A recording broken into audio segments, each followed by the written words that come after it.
మనము సృష్టి కారణమైనటువంటి పరమాత్మ, ఇవి రెండు ఏర్పడక పూర్వము పరిపూర్ణము ఎలా ఉంది, దాని లక్షణాలు ఎలా ఉన్నాయి అని మనం విచారించుకుంటున్నాము. అందులో భాగంగా మనము ఎన్నో విషయాలు మొన్నటి రోజు తెలుసుకున్నాము. పరిపూర్ణ బోధ వస్తునిచ్చే ప్రబోధ, బోధలు ఉపమాన ప్రబోధ, శబ్ద ప్రబోధ, అనుమాన ప్రబోధ, ప్రత్యక్ష ప్రబోధ. ప్రమాణం అంటారు, ఉపమాన ప్రమాణము, శబ్ద ప్రమాణము, అనుమాన ప్రమాణము, ప్రత్యక్ష ప్రమాణం అని 4 రకాలుగా ఉంటుంది వేదాంతం. మంది ప్రత్యక్ష ప్రమాణం అంటే ఉన్నది ఉన్నట్టు తెలియజేసే బోధ మంది, కల్పితము కాదు. స్వర్గం ఉంది, కైలాసం ఉంది, వైకుంఠం ఉంది, అందులో దేవతలు ఉన్నారు అని చెప్పి భ్రమింపజేసే బోధ కాదు. అంతే మంది లక్షణయుతమైన బోధ. సృష్టిలో ఏం వస్తువులు ఉన్నాయో ఆ వస్తువులను, వాటి లక్షణాలను తెలియజేస్తూ ఆ వస్తువులను ప్రత్యక్షంగా చూపించేది మన బోధ.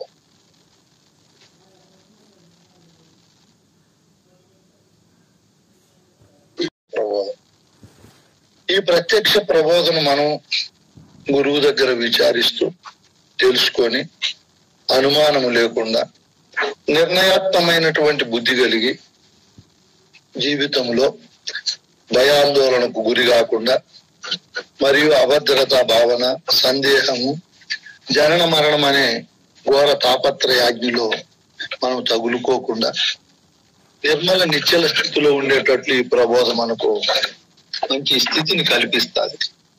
కాబట్టి మనకి ఇది ప్రత్యక్ష ప్రమాణంగా, ఇదిగో దేవుడు ఇలా ఉన్నాడు, ఆయన లక్షణాలు ఇలా ఉన్నాయి, ఆ తరువాత ఆ దేవుణ్ణి ప్రత్యక్షంగా గురువు చూపిస్తాడు. ఇప్పుడు మనం బిందు మధ్య గురోర్ శిష్యం దృష్ట ద్రాష్టాంత బోధకం ద్వాదశి షోడశి మంత్రం జపతే జన్మరహిత.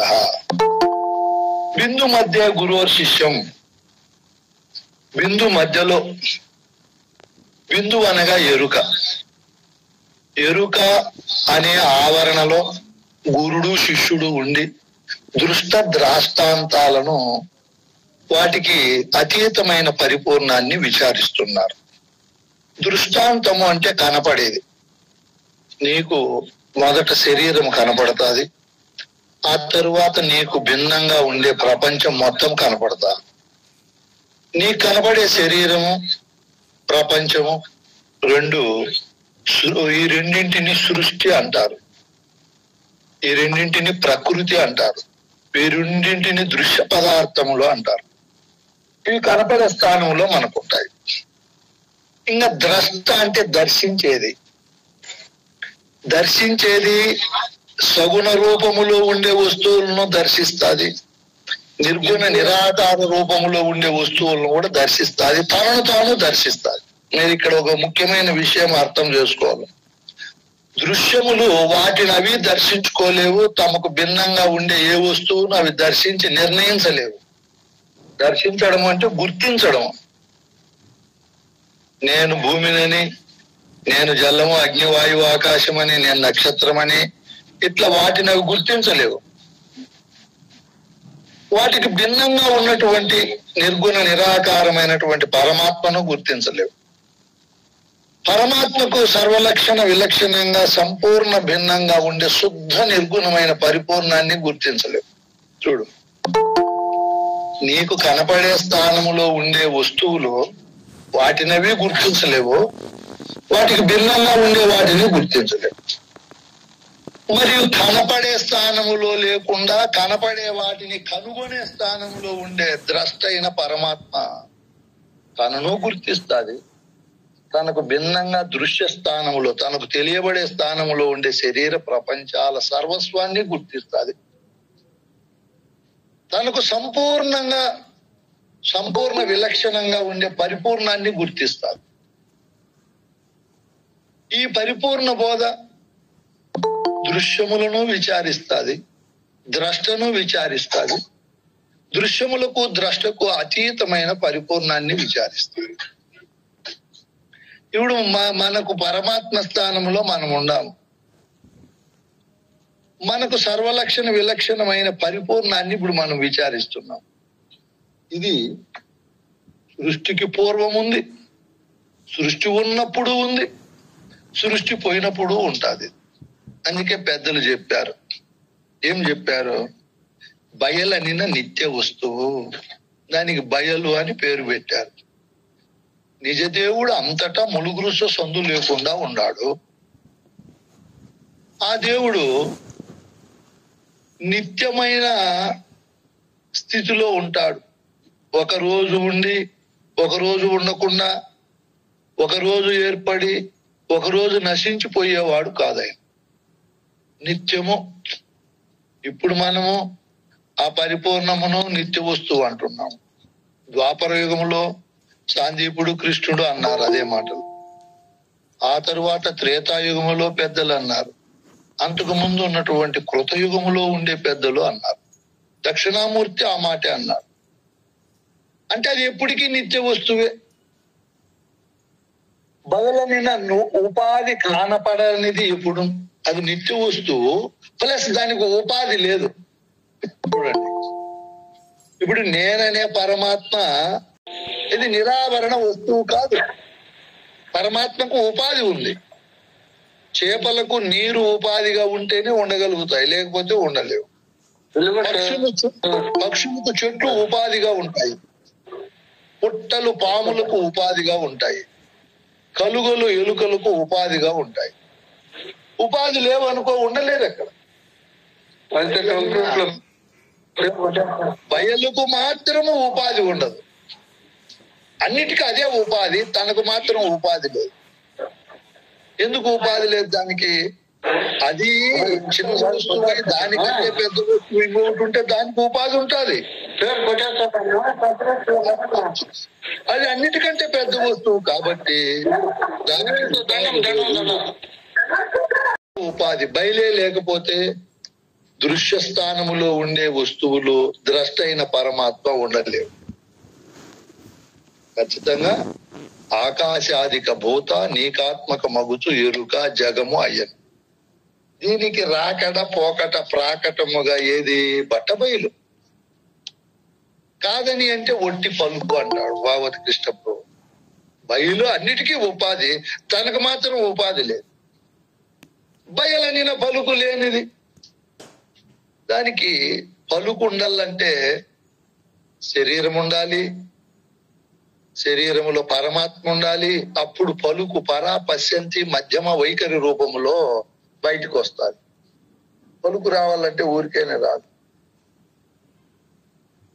పరిపూర్ణానికి పలుకు లేదు. మరియు బయలనిన బ్రహ్మాండమవల బరిగెడిది సుమి. అన్నము పిండము బ్రహ్మాండము అంటారు పెద్దలు. అన్నం అంటే నేత్రం, పిండం అంటే శరీరం, బ్రహ్మాండం అంటే నువ్వు ఉండే ఈ సమస్త విశ్వము జగత్తు. ఇవన్నీ పరిపూర్ణములో ఉన్నాయి. ఇవన్నీ పరిపూర్ణము కానివి, పరిపూర్ణానికి సంబంధము లేనివి. బ్రహ్మాండం అవలా అంటే బ్రహ్మాండము కాకుండా అని. ఈ బ్రహ్మాండం ఇడిచి బయట ఉంది అనుకోకూడదు మనం. బ్రహ్మాండము కాకుండా ఉంది, బ్రహ్మాండానికి అతీతంగా ఉంది అని అర్థం. ఇప్పుడు మనం బంగారు వస్తువును తీసుకొని వచ్చి ఒక పెద్ద పెట్టెలో దాచిపెట్టాము. పెట్టె బంగారు కాదు. ఈ బంగారు ఆభరణాలకు పెట్టె ఆవరణగా ఉంది. ఆ బంగారు పెట్టెకు పరిపూర్ణ ఆవరణగా ఉంది. ఇప్పుడు బంగారుకు పెట్టె అవ్వలు ఉంది అంటే బంగారు కాకుండా ఎక్కడో దూరంగా ఉందని కాదు ఆ అర్థం. అక్కడ అవల అంటే ఇది కాకుండా ఉంది అని, అది బంగారు కాకుండా ఉంది. అట్లే పరిపూర్ణము బ్రహ్మాండము అవల బరిగెడిది సుమి. బ్రహ్మాండము కాకుండా ఉంది. ఈ బ్రహ్మాండాలు ఆ పరిపూర్ణములో ఎన్ని కోట్లు ఉన్నాయో చెప్పలేము. ఒకటి కాదు, రెండు కాదు. మనము మానవులము 6 అడుగులు ఎత్తు 4 అడుగులు వెడల్పుతో ఉంటాం. మనం ఉండే కథ, మనం ఉండే దేశము ఇంత కొలతకు చిక్కి ఉంటుంది. అది ఉండే భూమండలము, భూమండలం ఉండే సూర్య కుటుంబము, సూర్య కుటుంబం ఉండే పాలపొంత, పాలపొంత అంటే 15 కోట్ల నక్షత్రాలు ఉంటే దాన్ని ఒక గెలాక్సీ అంటారు ఇంగ్లీష్ లో. అది ఒక బ్రహ్మాండము. అట్లా బ్రహ్మాండాలు ఎన్ని ఉన్నాయో పరిపూర్ణములో ఎవరు చెప్పగలుగుతారు? ఎవరు చెప్పలేరు. అతీతము, ఊహాతీతము. నీవు, నీ కథ, నీ తెలివి పరిపూర్ణముతో పోలిస్తే చాలా అల్పము, స్వల్పం, లఘువు, చిన్నది, పరమాణువు కంటే చిన్నది. కాలమా అనంతము. అన్నీ నీకంటే అన్నీ గొప్పవే. పరిపూర్ణం ఇంకా ఇంకా ఇంకా గొప్పది. ఆ పరిపూర్ణమును ఏమని వర్ణిస్తాము? ఊహాతీతం. ఇట్టిదని నిర్ణయించుకొని నిర్మలంగా ఉండాల. అందులో నేను కలవలే తోచాను, ఒక మెరుపు వలె వచ్చాను, ఒక ఉరుము వలె ఉంటాను, ఒక నేను మిథ్యా స్వరూపంగా ఉంటాను అని చెప్పి తనను తాను నేను ఒక ఎండమావులు విచారిస్తే నేను ఎంతకాలము ఇవన్నీ బాగా ఆలోచన చేసి తాను అనహంకారుడై, అనిమిషుడై, పరమానంద భరితుడై నిర్మలంగా ఉండాల. బోధ విచారించినందుకు ఫలితం అనుభవించాలి. ఇంకా ఏం చెప్తున్నాడు నాయనా? బయలనినా నేను లేనిది. చూడు ఎంత మంచి మాట చెప్తున్నాడు. నేనుంటేనే అన్ని తిప్పలు ఉంటాయి. ఒకటి కాదు, రెండు కాదు, నేనుంటే చెప్పలేనన్ని తిప్పలు ఉంటాయి. బయలు అనే దానికి నేను లేదు.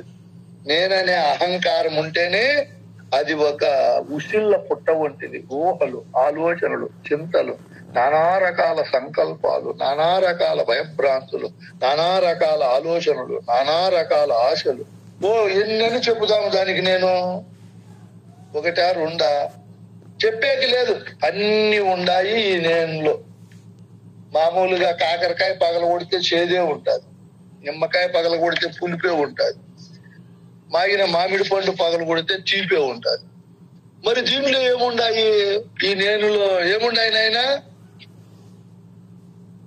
చెప్పండి. ఏముంది? మోసం ఉంది, కుట్ర ఉంది, ఇంకా అభిమానం ఉంది, అనురాగం ఉంది, కుల మత జాతి వర్గ భాషా భేదాలతో అబ్బబ్బా అంత మలినము ఏది ఉండదు. అందుకే గురువుకి ఇన్ని తిప్పలు. తీసేసే కొద్ది ఊరతాయి, ఓటబాయం ఇది. బావి తొగళ్ళని ప్రారంభించినారు. ఒక 20 అడుగులు పోతానే నీళ్లు విపరీతంగా పడినాయి. ఎన్ని తీసేసినా ఊరతానే ఉంటాయి నీళ్లు. అట్లా ఈ అంతఃకరణలో ఈ నేననే దానిలో ఎన్ని ఉన్నాయో చెప్పేకి లేదు తల్లి. విపరీతార్థాలు, వ్యతిరేకార్థాలు, అసంభావన భావాలు, తర్క వితర్క కుతర్క భావాలు ఎన్నని చెప్పేది. గురువు అంతే దానికి నిక్కముగా బేరపీచుల చిక్కు చుమిచి విచ్చరాదన్నాడు. చెప్పే కొద్ది వాళ్ళు వీళ్ళు అన్ని అందరూ వేస్తారు. అందుకే పెద్దలైన మహనీయులు ఈ మాట చెప్తున్నారు. ఏం మాట చెప్తున్నారు? నేను ఉంటేనే ఈ తిప్పలు ఉంటాయి, నేను లేనని నువ్వు నిర్మలంగా ఉండు. ఎందుకు నాయనా అనేక రకాల ఆలోచనలు చింతలు చేస్తావు? ఇదిగో ఈ పద్ధతిలో ఉండు అని గురువు మనకు విశేషంగా తెలియజేస్తాడు. సప్తములో కూడా చాలా అద్భుతంగా చెప్తాడు, ఇదిగో ఈ పద్ధతిలో ఉండు అని. మనం బాగా ఆలోచన చేసి సద్గురు వాక్యాన్ని బాగా గమనించి నేను లేని బయలు ఎంతో నిర్మలంగా, ప్రశాంతంగా, అభిమాన అనురాగ అహంకారాలకు అతీతంగా ఎంతో ఉన్నతమైనటువంటి స్థితిలో ఉంది. మనము ఈ నేనును పెట్టుకొని చెప్పలేనన్ని రకాల ఆలోచనలతో, ఆశలతో అనునిత్యము చెప్పలేనంత అభిమాన దురహంకారంగా ఉన్నాం. మనం ఆశలతో అనంతకాలం జీవించేటట్లు ఉంటాం. ఈ బయలును విచారించినప్పుడు ఇదిగో బయలుకి ఇవన్నీ లేవు, ఇవన్నీ ఉండేది నా యందునే. దృశ్యమైనటువంటి వస్తువులు కూడా ఏమీ లేవు. దృశ్య వస్తువుల్లో కూడా ఖాళీగా ఉన్నాయి. భూమి, జలము ఇటువంటివి మన కనపడే స్థానంలో ఉండే వస్తువుల్లో కూడా ఏమీ లేకుండా నిర్మలంగా ఉన్నాయి. అన్ని పెట్టుకొని నేనే ఉంది. ఇప్పుడు మనము ఈ నేనులో ఏమీ లేకుండా బయలు వలె ఖాళీగా చేసుకొని ఎవరైతే నిర్మలాంతఃకరణతో ఉంటారో వాళ్ళ స్థితిగతులు చాలా గొప్పగా చెప్పలేనంత ఉత్తమోత్తమైన స్థితిగతుల్లో ఉంటాయి. చూడు, మనకు బాగా గమనించి ఓహో నేను లేని బయలు ఈ విధంగా ఉంది, నేను ఉండే నా యందున ఇవన్నీ ఉన్నాయి అని చెప్పి మనం చక్కగా ఆలోచన చేసి బయలుకు తనకు ఏ విధమైనటువంటి సారూప్యత లేదనే నిర్ణయ జాలంతో మనం అనునిత్యము వ్యవహరిస్తూ మరవకుండా చెప్పినారు పెద్దలు. గురువును మరసిన, గురు మంత్రము మరసిన ప్రవరవాది నరకము అనేక రకాలైనటువంటి రుగ్మతలకు లోనవుతారని మన పెద్దలు ఎన్నో రకాలుగా చెప్పినారు. మనం దాన్ని గుర్తించి వాటిని మరవకుండా మూలము లేని ఈ గుర్తు ఎరిగే నేను ఏమీ లేదు, అలా తోచిపోతా ఉంది సృష్టిలోనని చెప్పి భావించాలి. నేనుండాలంటే ఉపాధి ఉండాలి. బయలనిన నేను లేనిది, బయలనిన ఉపాధి కానపడనిది ఎప్పుడు, దానికి ఉపాధి లేదు. ముందే చెప్పాను, ఉపాధి ఈ పరమాత్మకే ఉంది కానీ బయలుకు లేదు అని. బయలనిన పలుకు లేదని కూడా చెప్పాం. ఇట్టి బయలు ఇట్టిదని ఎవరికీ తెలియబడదు. ఎందుకు తెలియబడదు? బయలనిన కండ్లబడనిది. అది కళ్ళకు తెలియబడే స్థానంలో ఉంటే అందరూ తెలుసుకొని ఇదే నిజదైవం అనుకుందరు. ఇప్పుడు మనకు కొన్ని కనబడేటివి ఉన్నాయి, కొన్ని కనబడనివి ఉన్నాయి. వస్తువులేమో ఉన్నాయి, గాలి ఉంది కనపడదు, శబ్దం ఉంది కనపడదు, ద్రష్ట ఉంది కనపడదు. ఇప్పుడు ఎంత బాగుంది. అట్లా పరిపూర్ణం ఉంది, అది కళ్ళకు కనపడదు, జ్ఞాననేత్రానికి తెలియబడతాది. సంబంధం లేకుండా ఒకే రీతిలో ఎక్కడికన్నా ఇప్పుడు మీరు అమెరికా, జర్మన్, జపాన్, భారతదేశం ఎక్కడికి పోయినా ఒకే సూర్యకిరణాలు ప్రసరింపబడతాయి. అంటే ఈ బయలు ఎక్కడికన్నా పోండి, మీరు ఆలోచన చేయండి. మీ ఊర్లో అయినా మరియు భారతదేశంలో ఎక్కడైనా ప్రపంచంలో ఏ మూలైనా ఒకే రీతిలో ఉంటుంది బయలు. ఇది ఎవరికి ఎందుకు తెలియబడదు? ఇతరులకు గురువుల దగ్గరికి వచ్చి గురు సేవ చేసి ఎవరైతే గురుకృపకు పాత్రులై గురువు అంటే ఇంకా కారణాలు చెప్తాడు బయలు గురించి. ఏమి కారణాలు చెప్తాడు? పుట్టే స్థానములో, గిట్టే స్థానములో, కనపడే స్థానంలో ఉండేటివైతే అందరికీ తెలిసిపోతుంది. బయలు గురించి ఎందుకు తెలియదు అంటే మనం బాగా ఆలోచన చేస్తే మానవుని కథ, శక్తి, యుక్తి, ఆలోచన ఇక్కడికే సరిపోతుంది. కనపడే స్థానంలో ఉండే శరీరాన్ని, ప్రపంచాన్ని అనుభవించేకే సరిపోతుంది వాని కాలం అంతా. వాటిని ఎవరు అనుభవిస్తున్నారో ఆ అనుభవించే స్వరూపమే నా స్వరూపము, నేనే పరమాత్మనని ఇప్పుడు ఉండే 800 కోట్లలో కోటికి ఒకరికి కూడా తెలియదు. ఇది మనం అహంకారంగా చెప్పేది కాదు, వాస్తవమైన మాట. బల్లి కూడా పలుకుతూ ఉంది సత్యం సత్యం. ఎందుకు తెలియబడదు? అంత ఆలోచన చేయరు. ఎవరో చెప్పిండే భావాలు తన హృదయంలో పెట్టుకుంటారు.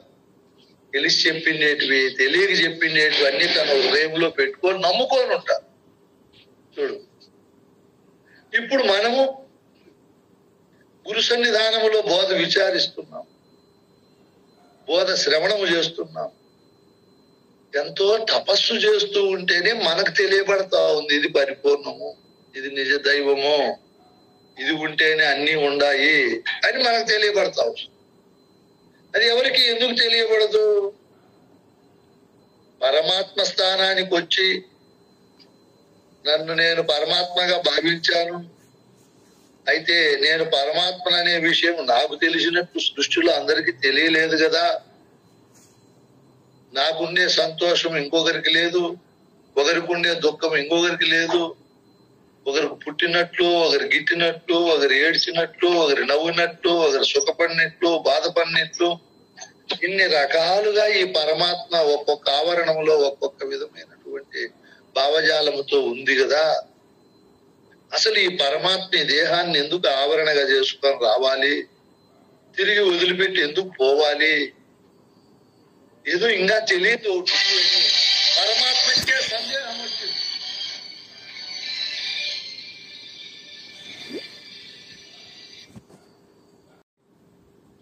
సందేహరహితమై అశరీరుడై అచాల మనస్సు కలిగినటువంటి ఒక అనహంకార గురువు దగ్గరికి పోయినాడు. పోతానే ఆయన ఇతని స్థితిగతులు గమనించి, ఆయన నువ్వు తెలుసుకోవాల్సిండేది ఉంది ఇంకా, అది తెలుసుకున్నప్పుడే నువ్వు నిర్మల స్థితికి రాగలుగుతావు. నీకు సర్వలక్షణమైన విలక్షణమైన పరమాత్మకు సంబంధం లేని వస్తువు ఒకటి ఉంది నాయన, అదే పరిపూర్ణము అని చెప్పి గురువు మొదట పరిపూర్ణాన్ని గురించి, ఎందుకు అది మొదటి వస్తువు, అచలము పరిపూర్ణము బయలు ఇవన్నీ ఒక వస్తువుకే పేర్లు. మొదట దాని గురించి ఎందుకు చెప్తున్నాడు గురువు, అచల గురువు? అచల బోధకు వచ్చినటువంటి వాడు సామాన్యుడు కాదు. నేను పరమాత్మనని సృష్టిలో ఉండే 1,25,000 యోగ సాధనలు చేశాడు, సకల మతాలను విచారణ చేశాడు, సకల బాహ్య భక్తిని, అనన్య భక్తి, ఏకాంత భక్తులను విచారణ చేశాడు, సకల మంత్రాది దేవతలను పరిశోధన చేశాడు. సామాన్యుడు కాదు పరిపూర్ణ బోధకు వచ్చినటువంటి మహనీయుడు. నేను పరమాత్మనని తెలుసుకున్న వారికి చెప్పేది పరిపూర్ణ బోధ. ఏమీ తెలియని శిష్యుడు గురువు దగ్గరకు వచ్చినప్పుడు గురువు అన్నీ చెప్తాడు. ఇంకా అష్టాంగ యోగాలు, చతుర్విధ యోగాభ్యాసాలు, తారకం, సాంఖ్యం, అమనస్కం, మహావాక్యాలు, వార్తిక్య బోధ, ఆత్మ బ్రహ్మల ఏకత్వము, ఇవన్నీ చెప్పుకుంటా పోయి అతన్ని పరమాత్మను చేసి ఆ తరువాత పరిపూర్ణ బోధను బోధిస్తాడు. ఏమీ తెలియని వాడు మన దగ్గరికి వస్తానే ఉన్నది పరిపూర్ణం లేనిది ఎరుక, నీకు సాంఖ్యం ఎందుకు అది ఎందుకు అని మనం చెప్పకుండా పోయినామనుకో, వాడు బోధ స్థితిని పొందలేడు, అనుమాన రహిత స్థితిని పొందలేడు, నిర్మల స్థితిని మన పెద్దలు ప్రబోధించే బోధను పట్టలేడు. అందుకే క్రమం ఉండాలి. ఇక్కడ అన్ని తెలిసి నేను పరమాత్మనని తెలుసుకున్న వానికి పరిపూర్ణ బోధ ప్రారంభించి చెప్తారు పెద్దలు. వానికి కింది బోధలు చెప్పినా వాడు వినడు. 4 వేదాలు విచారించి నేను బ్రహ్మమునని తెలుసుకున్నాడు, ఉపనిషత్తులు విచారించాడు, నేను బ్రహ్మమునని తెలుసుకున్నాడు, మంత్రశాస్త్రాలు, యోగ శాస్త్రాలు, వేదాంతుల దగ్గరికి, వేదము తెలిసిన వాళ్ళ దగ్గరికి, సిద్ధాంతము తెలిసిన వారి దగ్గరికి, అందరికీ దగ్గరికి వెళ్ళి అందరితో వ్యవహారం చేసి అందరి దగ్గర బోధలు విచారించి పర్యవసానంగా ఒక ఫలితం పొందాడు. నేనే బ్రహ్మము, నేనే పరమాత్మ, నేనే దేవుడును అని. ఆ తరువాత అతనికి క్రింది బోధలు చెప్తే వినడు కదా.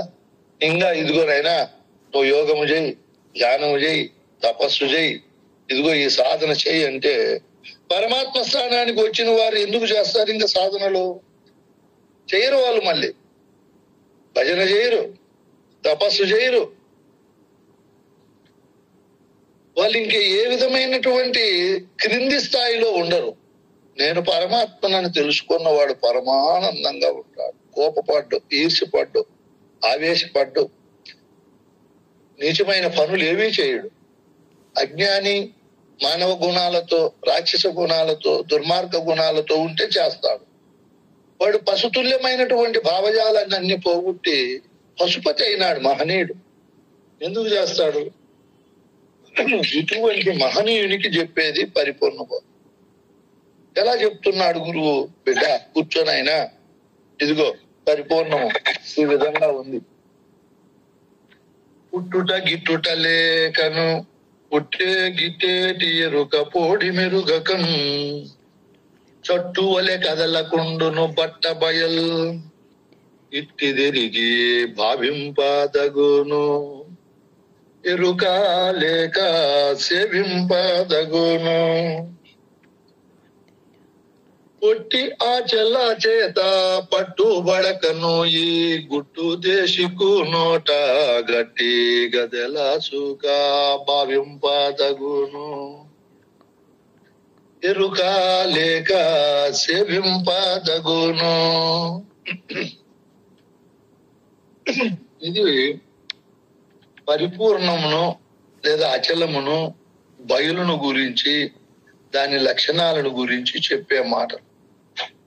చూడు, పరిపూర్ణ బోధ అంటే ఎటువంటి వారికో, సాక్షాత్తు నేను పరమాత్మనని తెలుసుకున్న వారికి బోధించవలసిన బోధ ఇది. ఎందుకు సభల్లో అందరూ విని నిర్మలంగా ఉండరు? మనోళ్ళు భలే గలాట చేస్తారు. వేరే వాళ్ళ సభల్లో వేరే గురువులు చెప్తూ ఉంటే బలి వింటారంటే ఏం కారణము? ఏం నాయన కారణము? వేరే కథలు ఉండవు ఇక్కడ. నీ కథను నీకు చెప్పి నిన్ను దృఢపెడుతూ ఇదిగో పరమాత్మ అయిన తరువాత ఏది తెలుసుకోవాలనో ఆ విషయాలు చెప్తారు. ప్రపంచం పైన సంపూర్ణమైన వైరాగ్యము కలిగి దీక్ష గ్రంథార్థాలు వినాలంటే వాడిని తీసుకొని పోయి 10వ తరగతిలోనో ఇంటర్మీడియట్ లోనో కూర్చొని ఆ సిలబస్ చెప్తే వాడు దిక్కులు చూస్తాడు, వానికి అర్థం కాదు. క్రమంగా చదువుకుంటా పోయే వానికి ఆ పై చదువు చెప్తే వాడు వింటాడు. ఇక్కడ మన పరిపూర్ణ బోధ సభల్లో పూర్ణాధికారులై ఉండే వాళ్ళకి చెప్తే పరిపూర్ణ బోధ అర్థమైంది. ఎవరికంటే వాళ్ళకి చెప్తే అర్థం కాదు, అందుకే వినరు మన సభలు. అక్కడ ఉండే వాళ్ళను బట్టి వాళ్ళకు భక్తి, జ్ఞానము, వైరాగ్యము, గురుసేవ, గురునిష్ట, ఈ పరిపూర్ణ బోధ గొప్పతనము ఇవన్నీ క్రమంగా చెప్తే వింటారు. అక్కడ ఒక కందార్థం ఇక్కడ ఒక కందార్థం తీసుకొని చెప్తే వాళ్ళు దిక్కులు చూస్తారు. వాళ్ళకు ఈ బోధ పైన ఆపేక్ష కూడా ఉంటుంది. ఇక్కడ నేను పరమాత్మని తెలుసుకున్న తరువాత వానికి చెప్తున్నాడు గురువు గారు. ఏం చెప్తున్నాడు? నాయన రే, నీకు సర్వలక్షణాలు ఇదిగో ఈ విధంగా ఉన్నాయి. నీకుండే ఏ లక్షణము పరిపూర్ణానికి లేదు. ఇదిగో పరిపూర్ణం ఇలా ఉంది. అది పుట్టదు, గిట్టదు. పుట్టినట్లు గిట్టినట్లు కనపడే ఎరుక కథ దానికి ఏమాత్రమో తెలియదు. దానికి ఎరుకుంటే కదా తెలిసేది. అది చట్టు వలె ఉంది. చట్టుబండ పడింది అంటారు బాయి త్రవ్వేటప్పుడు. అది ఇంకా మళ్ళా ఛేదించలేరు వాళ్ళు. ఊలులతో మొలలు పెట్టి దాన్ని పగలగొట్టలేరు. ఆ బండను వాళ్ళు ఏమీ చేయలేరు. ఆ బండ పైన నీళ్లు ఎన్ని ప్రవహించినా, దాన్ని ఎంత కొట్టినా, ఏం చేసినా అది సాధ్యము కాదు, సాధింపబడదు. అట్లా బయలు ఒకటి ఉంది నాయన, కదలకుండా మెదలకుండా. లేని చోటు ఉంటే కదులుతుంది, అంతటా అది ఉంటే ఎలా కదులుతుంది? ఇట్టిది బయలని నువ్వు ఎరగాలి, భావించుకోవాలి మనస్సులో. నీకు ముందు నేను పరమాత్మనని తెలుసుకొని ఉంటే పరమాత్మ కానిది, దానికి ఉండే లక్షణాలు లేనిది, బయలిట్టిది అని చెప్తానే నీ భావములోకి గురువాక్యం ప్రవేశిస్తుంది. చూడు, నేను మీ ఇంటికి వచ్చినాను అనుకో, గురువు వచ్చాడని మీకు నేను వస్తానే ఒక భావం వస్తుంది. గురువు వచ్చాడు అని నేను వస్తాను. మీ తల్లిదండ్రులు వస్తే మా తల్లిదండ్రులు వచ్చారు అని ఒక భావం వస్తుంది, ఏర్పడుతుంది. ఎమ్మెల్యే వచ్చినాడు అనుకో, లేదా ముఖ్యమంత్రి వచ్చినాడు అనుకో, లేదా మీ స్నేహితులు వచ్చినారు అనుకో, వాళ్ళు వస్తానే ఒక భావం పుడుతుంది. ఎవరు వస్తే ఆ భావం పుడుతుంది. ఇక్కడ నువ్వు పరమాత్మ అయినప్పుడు గురువు ఇదిగో బయలు ఇట్లుంటుంది, దాని లక్షణాలు ఎలా ఉన్నాయి అని చెప్పినప్పుడు నీకు ఆ భావం వస్తుంది. చూడు, నీకు కొత్త విషయం తెలిసినప్పుడు అవును ఇట్టిది కదా అని భావం వస్తుంది. భావింపదగును, బయలు ఇట్టిది. ఇదిగో నీవు సావు పుట్టుకలు నీ పైన కనపడుతుండేవాడవు. నువ్వు ఒక రోజు లేక ఒక రోజులో ఉండి మరి ఒక కాలంలో లేకుండా పోయేవాడవు నీవు. బయలు అట్టిది కాదు, అట్లా పుట్టినట్టు లేదు, అది గిట్టినట్టు లేదు. మొట్టమొదట తీసుకుంటానే మొదటి లక్షణం చెప్తున్నాడు. పరమాత్మ అయిన ఎరుకకు ఏమి లక్షణం ఉంది, పరమాత్మ కాకుండా ఉండే పరిపూర్ణానికి ఏమి లక్షణం ఉంది. ఇదిగో నీకు ఈ భావం రావాలి. ఇప్పుడు పలుమార్లు చెప్పనవసరంలే. నేను ఒక కాలంలో లేను, 40, 70, 80 ఏళ్ళకు ముందు. ఇంకా 40, 50 తర్వాత నేను ఉండను. ఇప్పుడు అందరూ నన్ను పుట్టినట్లు, నేను ఎప్పుడైనా మరణిస్తే గిట్టినట్లు లెక్కిస్తారు నన్ను. ఇట్లా పుట్టుట గిట్టుట లేకుండా ఉండేది ఒకటి ఉందిరా బిడ్డ. అది పుట్టి గిట్టినట్లు ఉండే ఎరుకను గురించి తెలుసుకోదు అని చెప్తానే గురువు. పరమాత్మ స్థానంలో ఉండే వానికి ఈ భావం వచ్చేస్తుంది. అవును కదా అని వస్తానే ఏం వస్తుంది వానికి ఆ భావం వస్తానే, నేను ఎరుకను ఎప్పుడికి లేనివాడనే, ఎరుక లేక సేవింపదగును అంటే ఈ ముందు ఈ ఎరుకే సత్యము, శాశ్వతము, సత్య జ్ఞానం అనంతము, ఇదే అంతటా ములుగురుచు సందు లేకుండా ఉందని వీడు దాన్ని గట్టిగా పాదు చేసుకొని ఉన్నాడు. ఇప్పుడు నేను శాశ్వతుడును కాదు, సర్వవ్యాపకుడును కాదు, అనంతమైన వాడును కాదు. నాకు ఊరికేనే లేని పేర్లు పెట్టుకున్నా. నేను నా పేర్లకు తగినట్టు ఇదిగో ఇంకొక వస్తువు ఉంది, దానికి ఆ పేర్లు సరిపోతాయి అనే భావం వస్తానే అప్పుడు ఈ ఎరుక ఎందున నేను లేని గురువు వచ్చినాడు అనే భావం వస్తానే మీలో ఒక నిర్ణయం వచ్చేస్తాను. అమ్మా గురువు ఆయనకి ఇలా పాదాలు నమస్కారం చేయాలి, పూజ చేయాలి, ఆయనకు మనం భయభక్తులతో ఉండాలి, చెప్పేది శ్రద్ధగా వినాలి అనేది వచ్చేస్తుంది మీకు భావము. అదే మీ అమ్మ నాన్న వచ్చినారనుకో, అమ్మ నాన్న వచ్చారు బాగుండారా, అక్క గారు అన్నలు అందరూ అని కూర్చోబెట్టి యోగక్షేమాలు అడిగి భోంచేస్తారా, కాఫీ తాగుతారా అని వాళ్ళు వచ్చినప్పుడు, వాళ్ళు వచ్చారనే భావములు మీకు లేకొచ్చినప్పుడు వాళ్ళకి చేసే సేవ వేరుగా ఉంటది. గురువు వచ్చినాడనే భావం వచ్చినప్పుడు ఆయనకు చేసే సేవ వేరుగా ఉంటది. ఇప్పుడు పరమాత్మ స్థానంలో ఉండే వస్తువుకు ఒక భావం వచ్చింది. ఏమని వచ్చింది భావమునైనా? ప్రారంభమైతాది నేను లేనివాడను అని. ఈ రహస్యము మన అచల గురు సాంప్రదాయములో తనకు సర్వలక్షణ విలక్షణమై తాను కానిది సర్వవ్యాపకమైనది ఒకటి ఉంది, అది బయలు పరిపూర్ణం అనే పదాలకు సరిపడతాది. అది ప్రత్యక్షంగా ఉంది అని తన భావములేకి వచ్చినప్పుడు తాను ఇంకా సేవ ఏమని ప్రారంభమైతాది? నేను లేనివాడను అని సేవ ప్రారంభమైతాది. ఇన్నాళ్ళు నేనే సత్యము, శాశ్వతము, శుద్ధ చైతన్యమైన వాడను, నేనుంటేనే అంతరేంద్రియాలు, జ్ఞానేంద్రియాలు, కర్మేంద్రియాలు సమస్తము ఇక్కడ జీవస్థానములో పనిచేస్తాయి. అక్కడ ఈశ్వర చైతన్యములో గ్రహాలు, నక్షత్రాలు, మిగతా పంచభూతాలు అన్ని పనిచేస్తాయి అని బాగా దృఢం చేసుకొని ఉండేవానికి ఓయమ్మ ఇక్కడ నేను శరీర ఆవరణంలో ఉండా, అక్కడ బ్రహ్మాండం అనే ఆవరణలో చైతన్యం ఉంది, ఆవరణ రహితంగా ఉండేది బయలు ఒకటి ఉంది, నాకు దానికి ఏం సంబంధము లేదు, నేను మధ్యలో వచ్చిపోయేవాడును, దాంట్లో కలిసేవాడును కాదు, దాంట్లో నుంచి వచ్చిన వాడును కాదు, గురువు కాదు, వాళ్ళ తాత కానీ బయలు కాలేడు. చాలా మంది గురువులో బాగా అర్థమయ్యాడు. ఎరుక లేక సేవింపదగును పరిపూర్ణం ఇట్టిది అని నీ భావానికి దృఢమైతానే ఎరుక లేని వస్తువు అని నీకు తెలిసిపోతుంది. ఈ రహస్యము నీకు తెలియాలంటే ఒట్టి ఆశల చేత పట్టుబడకను ఈ గుట్టు దేశికు నోట గట్టి గదెల సుఖ భావింపదగును ఎరుక లేక సేవింపదగును. ఒట్టి ఆశలతో మాకు తెలుసులే, గురువు చెప్పాడు బయలును గురించి, ఎరుకను గురించి అంటే కాదునైనా ఇది చాలా రహస్యమైనటువంటిది గుట్టు. ఈ గుట్టును నువ్వు దేశకుడైన గురుదేవుని నోట గట్టిగా చాలా దృఢంగా తెలుసుకోవాలి.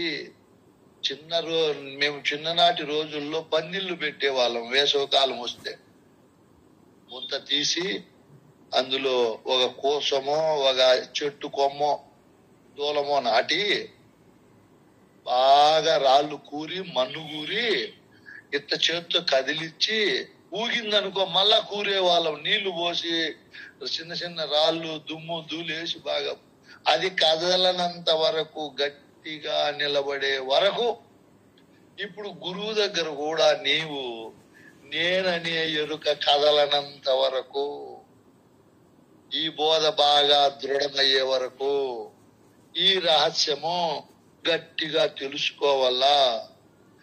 ఊరికేనే ఆశ, ఒట్టి ఆశల చేత ఎండాకాలం పెట్టిండే పందిల్లో వర్షాకాలానికి తట్టుకుంటాయనైనా తట్టుకోవు.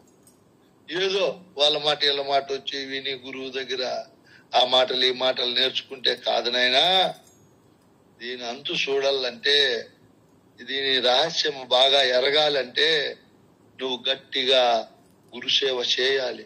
ఆశాంతము గురువు దగ్గర బోధ వినాలి. అప్పుడు 10 మాటలకు ఒక మాట పడతాది నీకు. గురువు చెప్పే ప్రతి మాట నీకు పట్టదు. అందుకే కృష్ణ ప్రభువులు చెప్పేశాడు ముందే. శిష్యుడు అడిగినాడు, బ్రహ్మాండమైన ప్రశ్నలు అడిగినాడు. గురుదేవా, తానే ననకను నిండిన దానికి పేరేమి అన్నాడు. గురువు చెప్పేశాడు బయలు అని. మరి తానే ననుసు నేననేది నేనెవరు అన్నాడు. నేనెరుకవు అన్నాడు. బ్రహ్మాండమైన సమాధానాలు ఇవి. ఉంటి అన్నాడు. ఉంటే లేనే లేననుమే అన్నాడు. అంటిని అన్నాడు. మళ్ళా అంటే లేనే లేవు సుమి అన్నాడు. బాగుంది. లేనే లేనని నేను లేకపోయిన వెనుక తానుండు కదా అన్నాడు మళ్ళా శిష్యుడు. తెలివైన వాడు.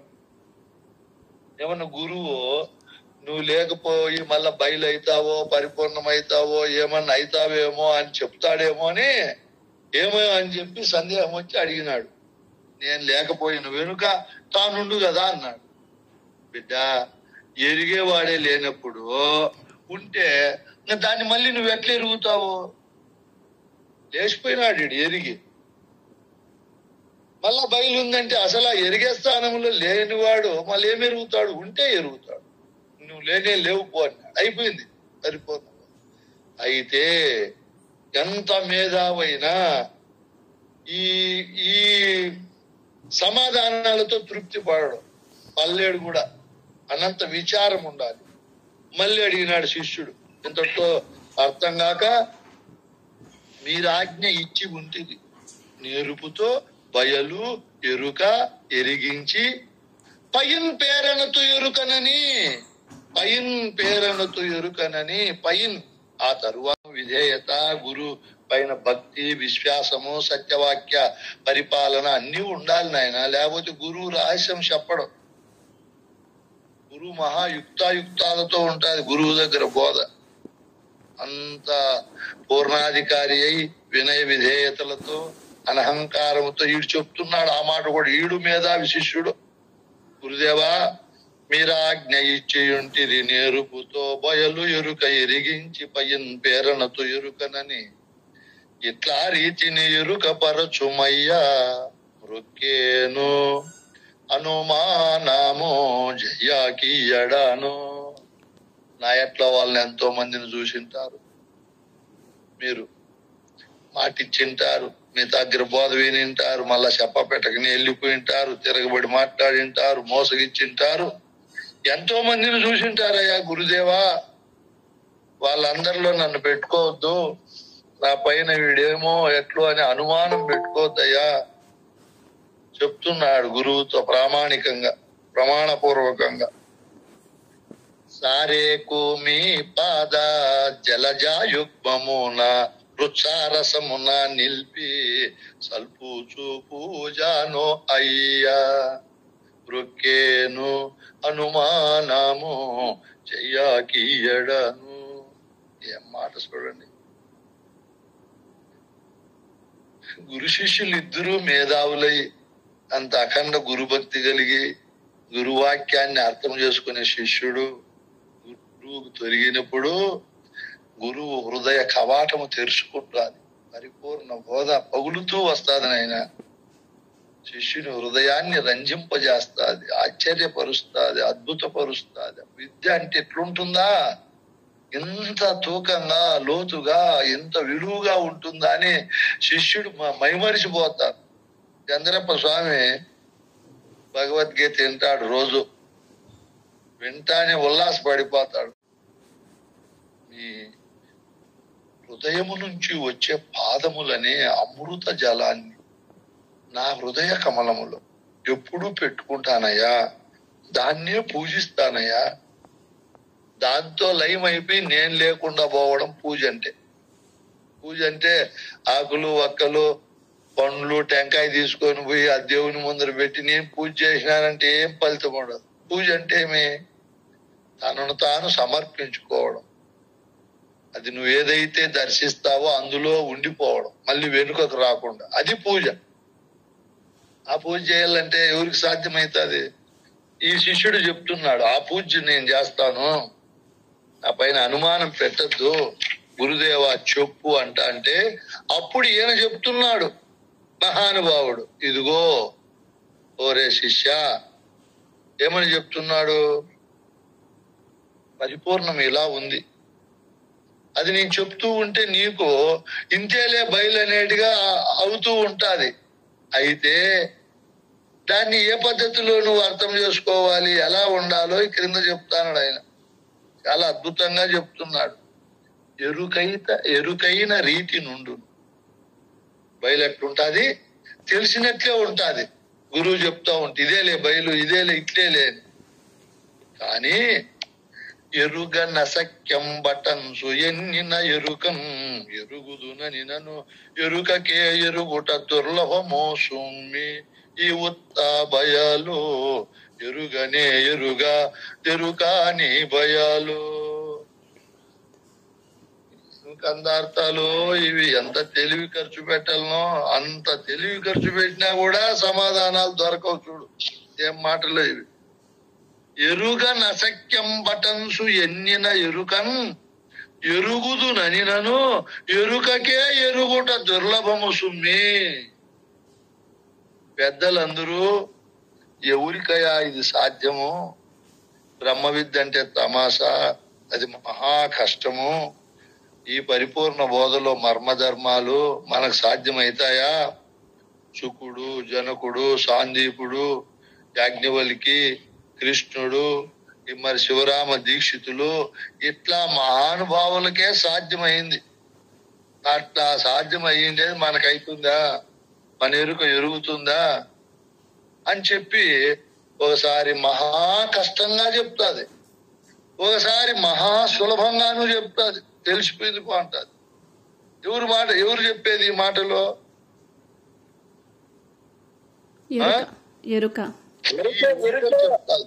నిజంగా పలుకుతూ ఉంటాది. ఈ ఎరుక ఎప్పుడైతే ఈ విధంగా చెప్పేది, అవును కదా బయలుట్టిది అనే భావం తన ఎందును తోస్తానే ఇట్లా అటు ఇటు నిర్ణయాలు చేసే ఎరుక తానే లేకుండా పోతాది. ఎట్లా పోతాది? సూర్యుని చూడాలని ప్రయాణము చేసిందంట చీకటి.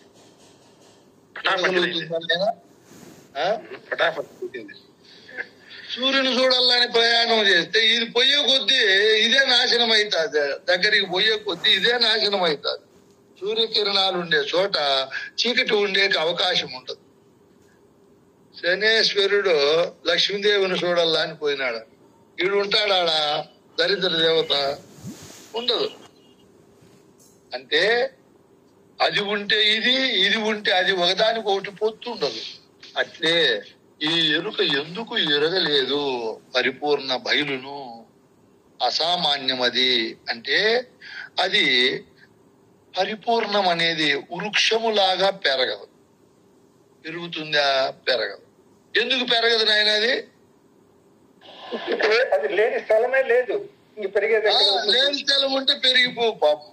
పోనీ విరిగి పడిపోదంట. అది అట్లా విరగదంట. ఎందుకు విరిగి పడిపోదు?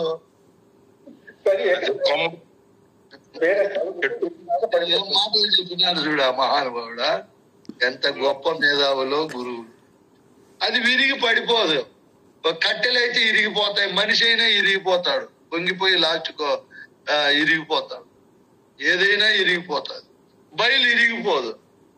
అది సార్ చెప్పినట్లు అది లేని చోటు ఉంటే ఇరిగి పక్కకు పడిపోతుంది. అంతటా అదే ఉంటే అట్లా ఇరిగిపోతుంది.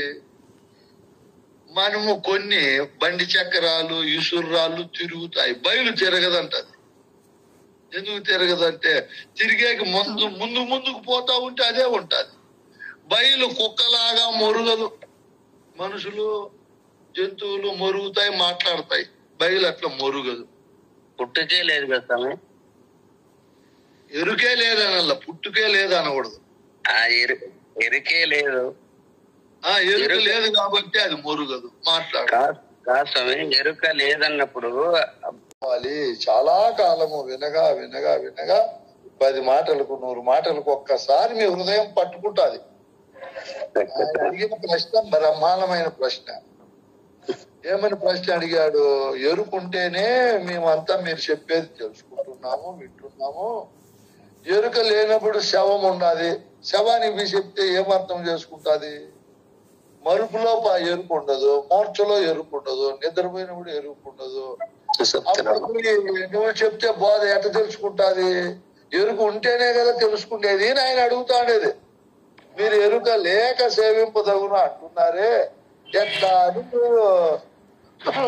మీరు దానికి సమాధానం ఎట్లా అని ఆదినారాయణప్ప అడుగుతున్నాడు. మనం లేకపోవడం ఎరుకని చట్టు వల్ల కదలకుండును బట్ట బయలు ఇచ్చి తిరిగి భావింపదగును. ఎరుక లేక సేవింపదగును. ఒట్టి ఆశల చేత పట్టుబడకను ఈ గుట్టు దేశక నోట గట్టిగా తెలుసుక భావింపదగును. ఎరుక లేక సేవింపదగును అంటే ఎరుక లేకుండా మనం ఎట్లయ్యా సేవించాలంటే, ఇప్పుడు ఇంతకు ముందు అంతా మీరు చెప్పినారు కదా, మన ఇంటికి తల్లిదండ్రులు వస్తే ఏ విధమైన మనకు భావన కాదు.